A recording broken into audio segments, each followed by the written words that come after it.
បាទសួស្តីបងប្អូនទាំងគ្នាឥឡូវនេះយើងនាំគ្នាទៅមើលពីរបៀបក្នុងការយកឃ្មុំបែបធម្មជាតិគាត់គឺជាអ្នកដែល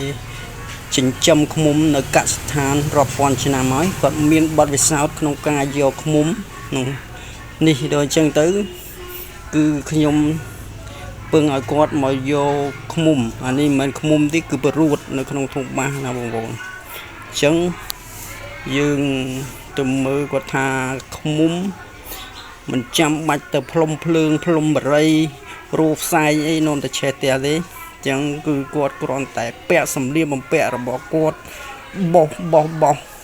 អស់មេគឺគាត់យកបានដោយការងាយស្រួលបំផុតនឹងបានយកមកហូបឆ្ងាញ់ពិសាហើយអញ្ចឹងឃ្មុំដែលគាត់ដឹងពីរបៀបក្នុងការយកធ្វើម៉េចដើម្បីឲ្យទឹកបានល្អទឹកឲ្យបានថ្លាទឹកឲ្យបានច្រើនណា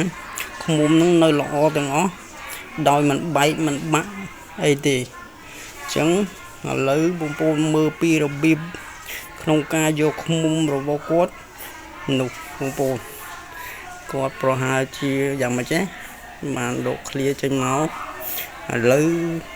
បងប្អូនអូមិនស្រួលទេបងប្អូនចាប់ផ្ដើមរត់បងប្អូនបងប្អូនប្រហែលជាត្រូវពីបេមេត្រង់មិនបានទេបងប្អូនរត់លៀនបងប្អូនបាទនេះគឺជាលទ្ធផលអ្នកជំនាញយកឃ្មុំបងប្អូនអញ្ចឹងឃ្មុំក៏អត់បានញ៉ាំ